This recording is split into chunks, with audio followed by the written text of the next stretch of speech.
If you've hosted people at your house before, you've probably come across some of these issues. Overcomplicating the menu, underestimating the prep time, your vision not coming to life. Hosting's not something that you can just hope for the best and pray everything works out. Spoiler alert, you need to have a plan. In today's video, I'm going to talk to you about 3 things to think about when you're preparing to host a large gathering at your house. I'm hosting a Super Bowl party next week, so I'm going to be using that as an example to show you how to put some of these concepts into practice. My name is Aida De La Fuente, and welcome back to my YouTube channel.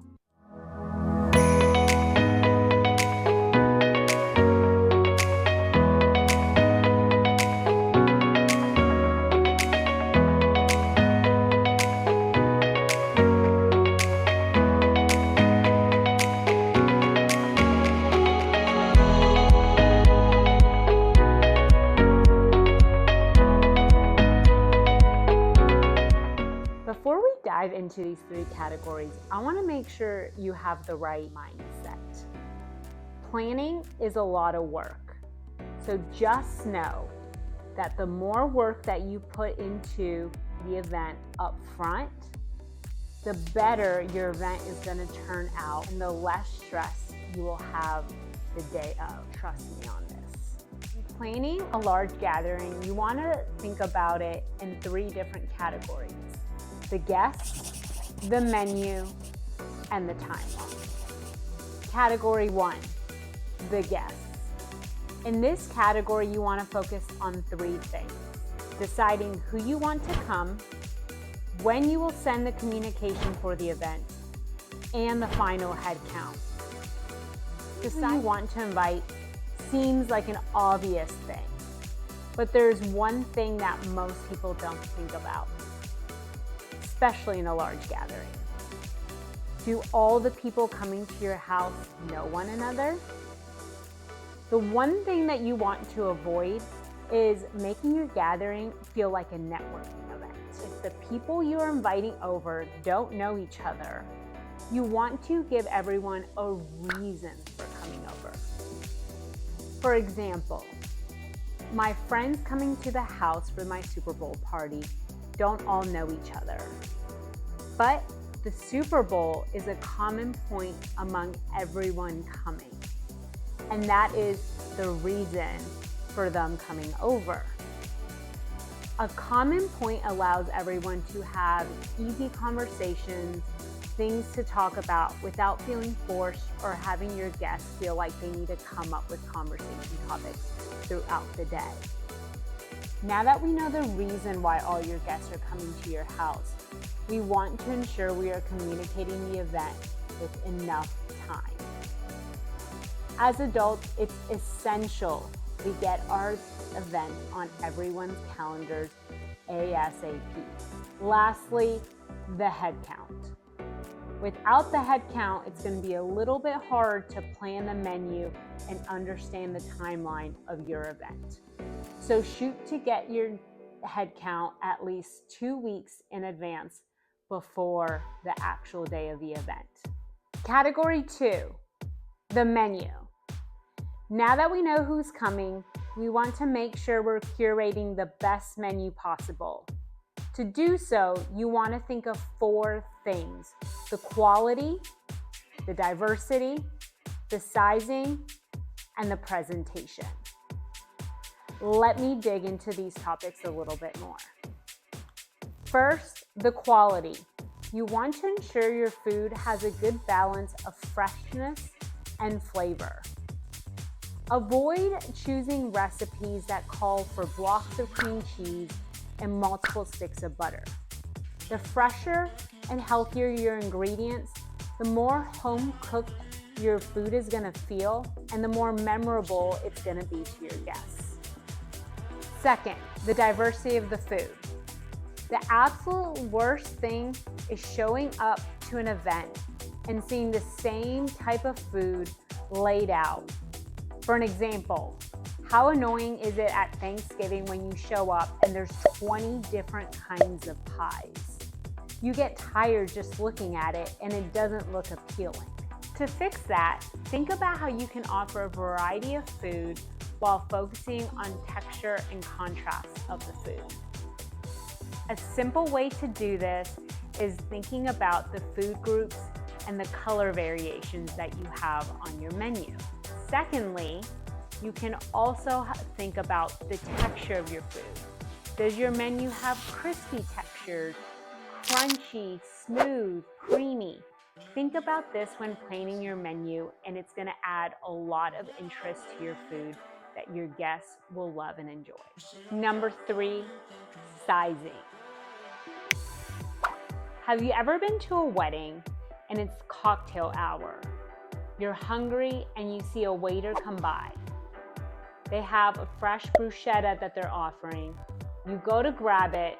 You realize it's a pretty big piece of bread, so you're gonna have to take a bite out of it. You bite into it, and then the bread is tough. And everyone's watching you bite this bread to get your bite in. Opt for bite-sized pieces. Or if the food is not bite-sized, ensure it's something that can easily be bit into and stay compact. You want to ensure your guests are enjoying the flavors and taste of the food versus how messy the food is making them or how tough it is to eat it. Make it an enjoyable experience. Finally, the presentation. When you're creating your menu, think about how you want to serve your food. You can do this in 2 ways, through plating and through style. Specifically, when it comes to plating, there are various options that you can take.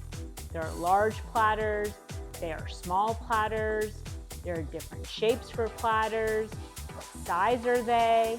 What color? Think about these things when creating your menu.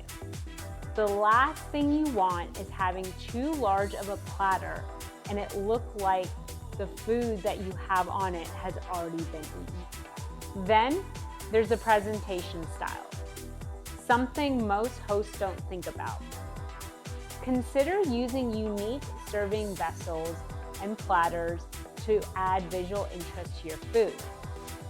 For example, I hosted Thanksgiving appetizers this year, and you can see how much of a significant impact the visual appeal of the dish makes and how appetizing it looks when elevating your presentation style. I want to show you how I've considered these categories when creating the menu for my Super Bowl party. Mini cheeseburger sliders with animal-style sauce. I hand-made the burger patties with fresh herbs and caramelized onions. Quality, check. I serve the mini cheeseburgers with an animal-style sauce, adding color and interest to the dish.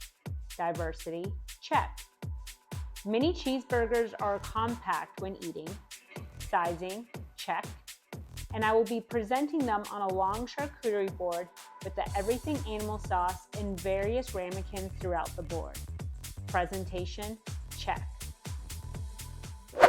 Category 3, the timeline. You want to make sure you're thinking of your day of timeline like a Rubik's Cube.